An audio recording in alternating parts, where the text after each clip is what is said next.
BRS దూకుడుపై CM Revanth Reddy attack చేయనున్నారు. ఇవాళ మధ్యాహ్నం రేవంత్ రెడ్డి ప్రెస్ మీట్ ఉండనుంది. కేబినెట్ భేటీకి ముందే మీడియా సమావేశం ఏర్పాటు చేశారు. కృష్ణా నీటి వాటాలో కేసీఆర్ అగ్రిమెంట్ పై ఆధారాలను సీఎం రేవంత్ రెడ్డి బయట పెట్టనున్నారు.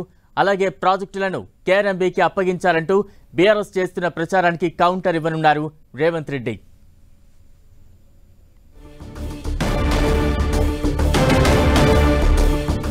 బీఆర్ఎస్ దూకుడుపై సీఎం రేవంత్ రెడ్డి అటాక్ చేయనున్నారు. ఇవాళ మధ్యాహ్నం రేవంత్ రెడ్డి ప్రెస్ మీట్ ఉండనుంది. కేబినెట్ భేటీకి ముందే మీడియా సమావేశం ఏర్పాటు చేశారు. కృష్ణా నీటి వాటాలో కేసీఆర్ అగ్రిమెంట్ పై ఆధారాలను సీఎం రేవంత్ రెడ్డి బయట పెట్టనున్నారు. అలాగే ప్రాజెక్టులను కేఆర్ఎంబీకి అప్పగించారంటూ బీఆర్ఎస్ చేస్తున్న ప్రచారానికి కౌంటర్ ఇవ్వనున్నారు రేవంత్ రెడ్డి.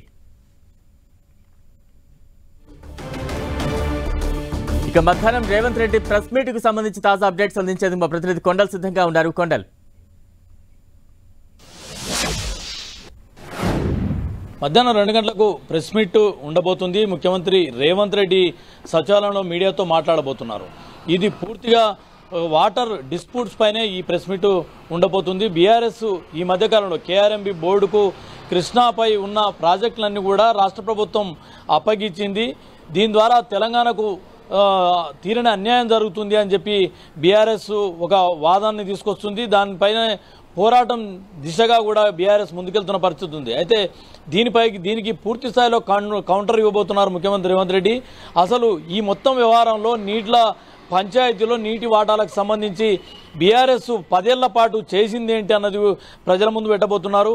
గతం కృష్ణా ట్రిబ్యునల్లో వచ్చిన ఇదే అనుకోండి. కృష్ణా నీటి వాటాలకు సంబంధించి ఏపీతో అంటే 2014లో చంద్రబాబు గవర్నమెంట్ ఏపీలో ఉన్నది. అదేవిధంగా 18లో జగన్ ప్రభుత్వం ప్రస్తుతం కొనసాగుతుంది. ఈ 2 ప్రభుత్వాలు ఉన్న సమయంలో తెలంగాణ నుంచి ముఖ్యమంత్రిగా కేసీఆర్ ఉన్నారు. అయితే ఈ ప్రభుత్వం ఆ 2 ప్రభుత్వాలతో మధ్య ఎలాంటి ఒప్పందాలతో ముందుకెళ్లిందన్నది కూడా ఈరోజు ఆధారాలతో రేవంత్ రెడ్డి బయటపెట్టబోతున్నారు. ముఖ్యంగా కృష్ణా నీటి వాటలో 811 టీఎంసీలు ఉంటే 299 తెలంగాణకు, అదేవిధంగా 512 టీఎంసీలు ఏపీకి కొనసాగుతుంది. ఇది ఉమ్మడి రాష్ట్రం నుంచి కొనసాగుతుంది. 2015లో మరోసారి దీనికి కేసీఆర్ ప్రభుత్వం అనుమతిచ్చింది, అంగీకరించింది. దీనికి సంబంధించిన మినిట్స్ను కూడా పూర్తిస్థాయిలో ఈరోజు మీడియాకు ముందు పెట్టే అవకాశం కనిపిస్తుంది. 299 టీఎంసీలకు ఎందుకు అంగీకరించారన్నది ప్రధానంగా టార్గెట్ చేయబోతున్నారు. అంతేకాకుండా కృష్ణా నీటి వాటాలకు సంబంధించి ఎప్పుడు కూడా బీఆర్ఎస్ పోరాడలేదు అన్న అంశాన్ని కూడా ఆయన ప్రజలకు చెప్పబోతున్నారు. 203 జీవోతో జగన్ ప్రభుత్వం రాయలసీమ ఎత్తిపోతల ప్రాజెక్టును నిర్మాణం చేస్తున్నప్పటి కూడా పూర్తిస్థాయిలో అడ్డుకోలేకపోయారు. దీంతోపాటు అన్నింటికంటే రాష్ట్ర విభజన కంటే ఉమ్మడి రాష్ట్రంలోనే మొదలుపెట్టిన పాలమూరు రంగారెడ్డి ప్రాజెక్టును పూర్తి చేయకపోవడానికి కారణం కూడా సహకరించడమే అన్నది ఈ ఆరోపణలు కూడా టార్గెట్ చేయబోతున్నారు. ఏదేమైనప్పుడు కూడా కొత్త ప్రభుత్వం ఏర్పడిన తర్వాత తొలిసారిగా నీళ్ల పంచాయతీ అన్నది ఇప్పుడు మరోసారి తెరపైకి వచ్చింది. గత 10 ఏళ్ల నుంచి అడపాదడపా నీళ్ల పంచాయతీ వస్తూనే తెలంగాణ ఏపీకి మధ్యన ఉంది. అయితే ఇప్పుడు తెలంగాణలో గత ప్రభుత్వం చేసిన నిర్ణయాలు, ఈ ప్రభుత్వంపై వస్తున్న ఆరోపణలు, వీటన్నింటికి కూడా పూర్తి స్థాయిలో సీఎం రేవంత్ రెడ్డి కౌంటర్ చేయబోతున్నారు.